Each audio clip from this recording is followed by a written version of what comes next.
Welcome back to Talk Jamaica here on Talk Jamaica Radio. We want to remind you that we are streaming live on www.talkjamaicaradio.com and also on blogtalkradio.com/Talk Jamaica. I am Ralston Chamberlain.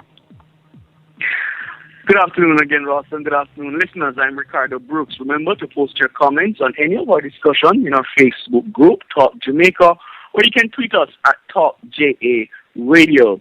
Listeners, it's now time for the first segment in our discussion segment. Earlier this year, we heard disturbing reports by Youth Minister Lisa Hanna that there were instances at the Alpha Boys Home where some of the boys were being sexually assaulted by other boys living at the facility. The residential care unit of the facility has since been closed. Today's guest, while he wasn't a resident of the Alpha Boys Home, and we want to reiterate that he was never a resident at the Alpha Boys Home, suffered a similar fate. The 25-year-old was sexually abused by a worker at another Jamaica children's home, where he was a resident for several of his childhood years. He later found out that he contracted HIV. Today we are joined by Andre, who has come forward to share his story. We're also joined by Dr. Barry Wade. And just to tell you, listeners, Dr. Barry Wade is the interim chairman of the human rights advocates group, Jamaicans for Justice. Gentlemen, good afternoon and welcome. Good afternoon. Good afternoon, Andre. Good afternoon. How are you? I'm well, thanks. Thanks for joining us. I want to start by asking if you could just share with our listeners why you were first placed. How did you end up in a children's home in the first place? All right. My mother was living with my stepfather. My stepfather did not want us there as we were not his kids. So my mother had me transporting me to other residents and community members. And information reached to the police, who said, well, it was not safe for me. So that's how I ended up at the boys' home. And if you could tell us and share with our listeners, Andre, what was life, what did you experience at this institution? What was life really like? Sad. I would say it was sad. I was abused both sexually and physically. This was something that we could not talk about because we would get abused physically just the same way for speaking out about these things. So it was really sad. It just makes it sad. Mm-hmm. All right. Now I'm going to ask you to take us back to that time when you first realized that you were being abused by a worker. What was your reaction to that, and did you ever consider telling anyone in seniority at the home? Yeah. Yes. The first time it happened, while we were there, we had a thing that we call our chores. We called it responsibility. So every child there has a responsibility to do. My responsibility at that time was to clean up this specific individual's room every morning. So, hold on. I'm sorry. I'm sorry, Andre. As a child at the children's home, you were required to clean a worker's room? Yes, that was my responsibility. Okay. So, that morning I went to clean his room. The first morning, actually, when I was assigned to clean his room, he walked out, but he walked right back in. And we normally don't clean the room, he's still in the room. So when he came back in, he shut the door. And this, I remember I was at the age of 9. So I was restless. He threw me on the bed, and that's when he did what he did. And after that incident, what were your feelings like in terms of when you had to relate to the other boys and then when you had to see that worker? Dale? Well, I did not say anything the first time because he threatened me at that time if I had said anything to anybody, what he's going to do to me. We had punishment there where they would lock you away in dark rooms and so forth. So I I was a bit scared of getting those kind of punishments. So I refused to tell anyone at that time. Okay. Well, let me bring in Dr. Wade in this. I mean, Dr. Wade, you have heard snippets of Andre's story, and I'm sure there are similar stories that we hear coming out of our children's home. What's your reaction to a story like this? Well, first of all, let me thank Andre for coming forward and giving his own, sharing his own experience.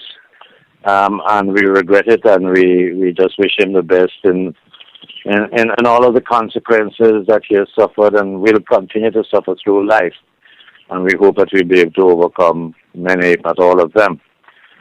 Andre's story is that unusual, either for children's homes or in the society at large.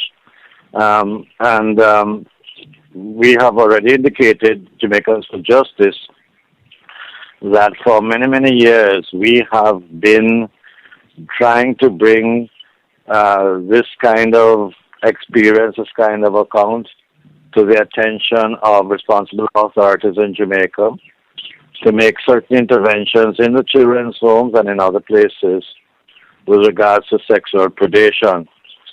We have not been very successful in our advocacy in this regard, but it does occur.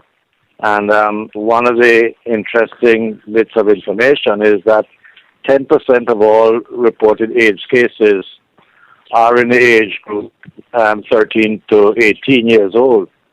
And it's the fastest growing incidence of HIV/AIDS in Jamaica in this age group.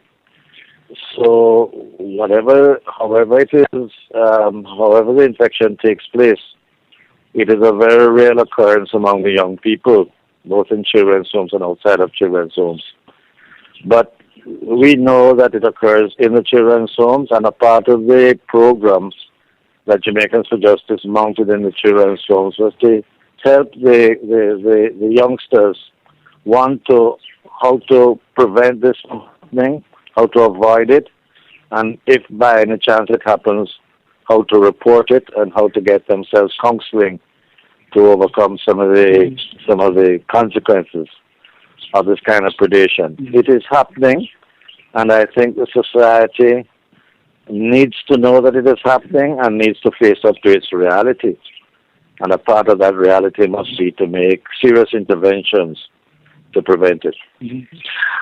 Let me ask you, Dr. Wade, what kind of impact, long-term impact, does this kind of abuse have on a child, in your experience? Well, any kind of sexual predation has a number of direct impacts. First, there is the physical. Okay, that one either gets pregnant or one contracts a disease or whatever it is. But beyond that, there's a mental impact. One of the strong and abiding mental impacts is to make the victim feel that it is his or her fault.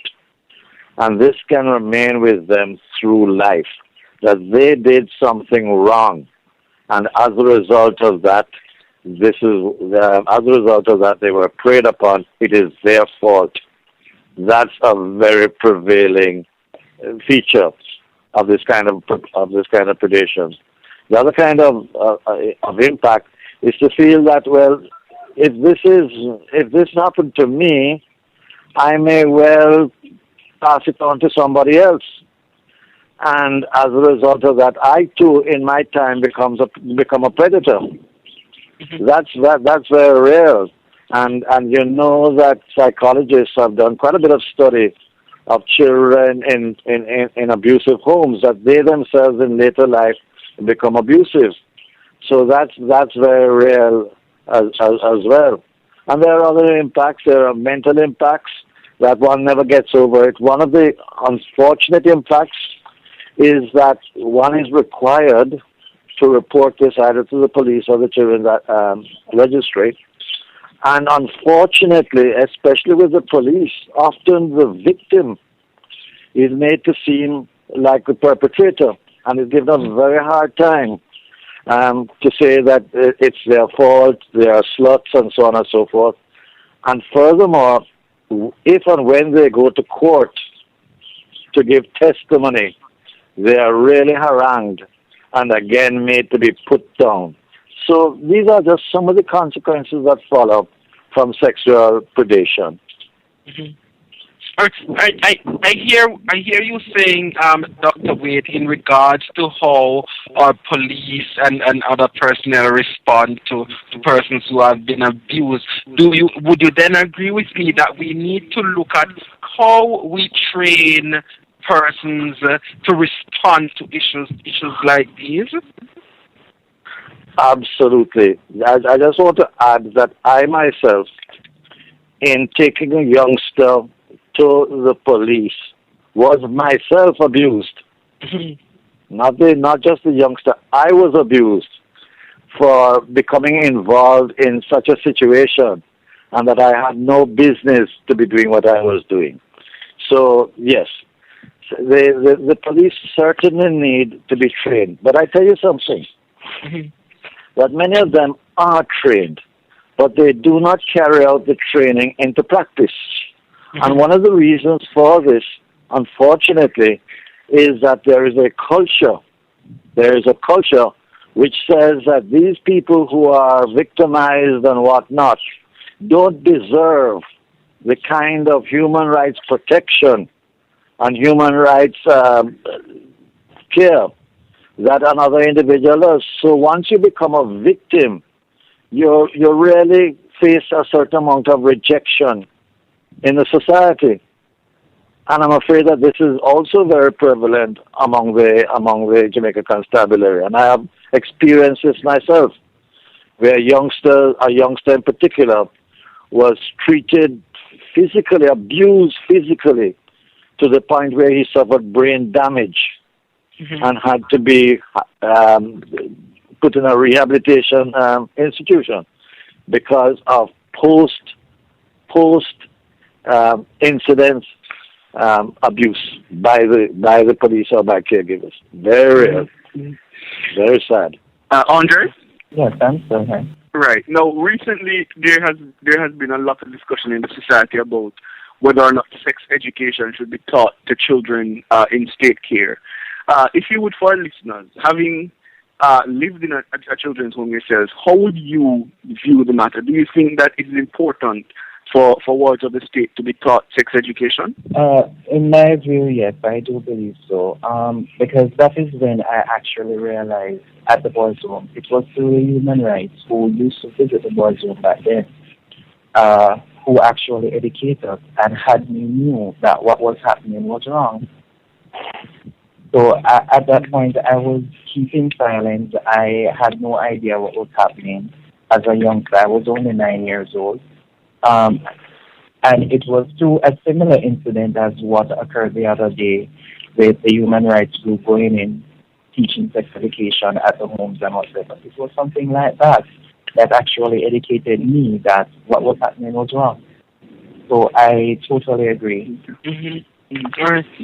I could just add to that, just to support Andre, that many of the youngsters don't understand what is happening. They either don't understand their own body and their own sexual functions and their own sexuality, nor do they understand what the perpetrator is doing to himself or to herself. It's not a right, it's not seen as a wrong until they're told otherwise. Do you then, Dr. Wade, feel, coming from JFJ's perspective, feel vindicated? Well, we've never felt otherwise. What we regret is that the true story of the children's homes programs has not hitherto been told in a comprehensive way. But we are doing this. We'll be setting out, and very soon we'll be putting out a release which explains all of the situation concerning the program that we delivered in the children's homes. But yes, we know this, and interestingly, it is not only known among the civil rights advocates in Jamaica, but it's also known internationally. And what we have done, really, has followed international human rights norms and has received the support of international human rights organizations. So yes, if you want to say we feel vindicated, but we've never really felt otherwise. Mm-hmm. All right. Okay. Let me ask you this, Andre. How old were you when you learned of your HIV status, and what really caused you to have gone and get tested? I think I was about 14, 15. I actually got ill, really ill. We went into the hospital. I was admitted in the hospital for more than 2 weeks.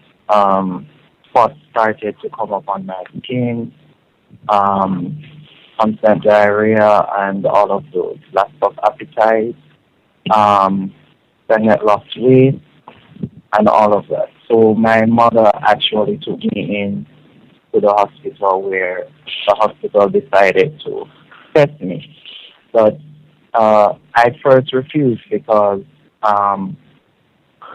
I knew at that time, after I ran away from the boys' home and I was out there, I have never had sex with anybody. So I refused to do the test. However, the doctor said, we're going to have to do one to find out what the situation was occurring. Mm-hmm. So that's when they did the test and the information was passed on to my mother.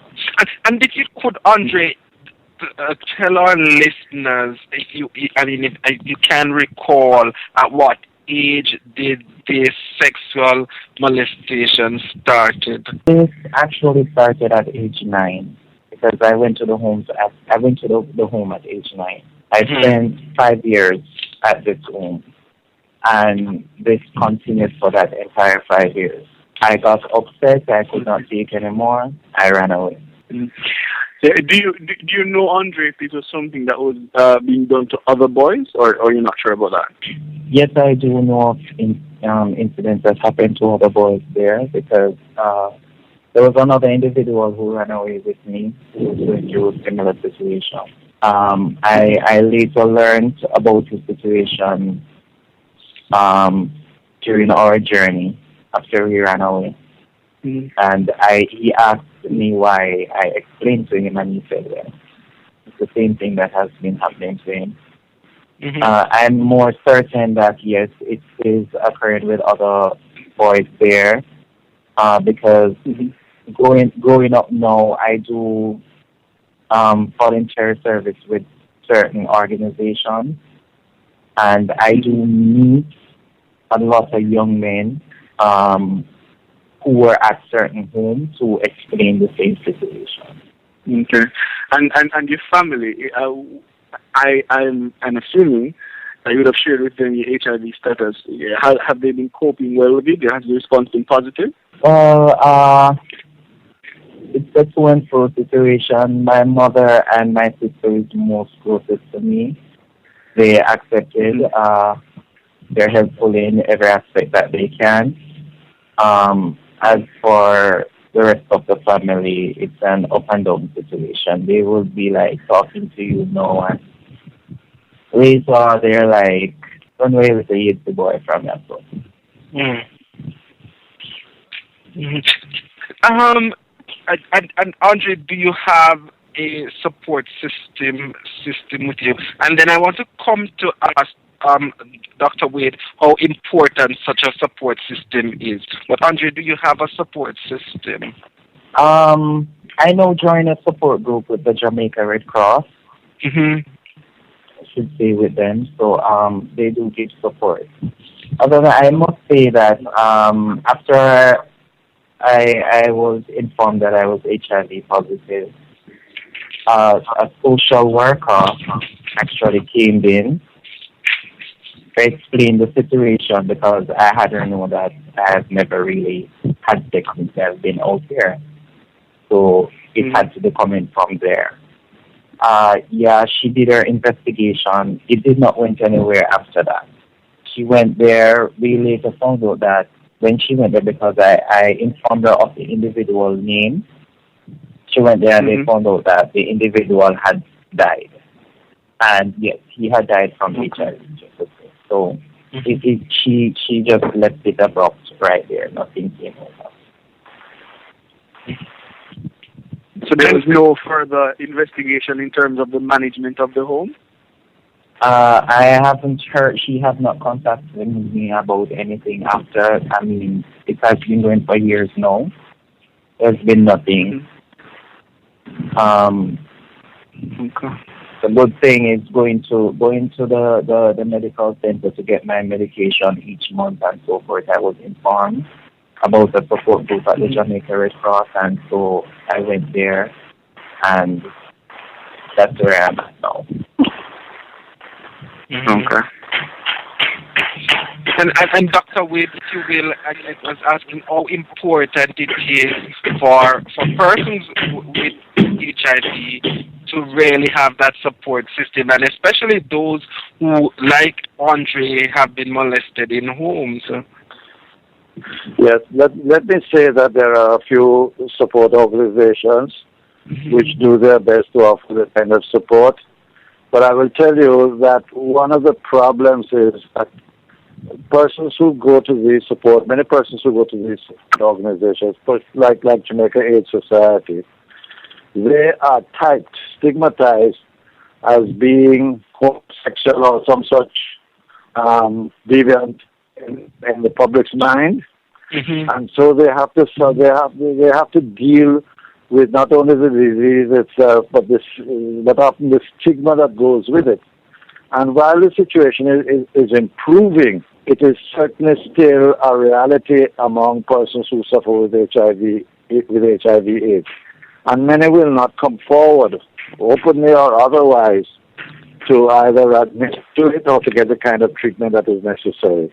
But I must say that the situation has improved considerably, and we look for further improvement. We also look for more support groups. And one of the important support groups, for example, must be in the churches, where persons suffering from HIV get the kind of counseling and general support among a caring community that is required. But we still have a long way to go. Okay. Now, Andre, our producer tells us that you have attained a diploma in education. This means you're a trained teacher, yes? Yes, I did. Congratulations on that. It was great. I try my best not to allow anything to really get me down. I'm always a trying individual. So yes, I pursue a teaching diploma. That's in secondary education, in geography and history. But it was awesome. Okay.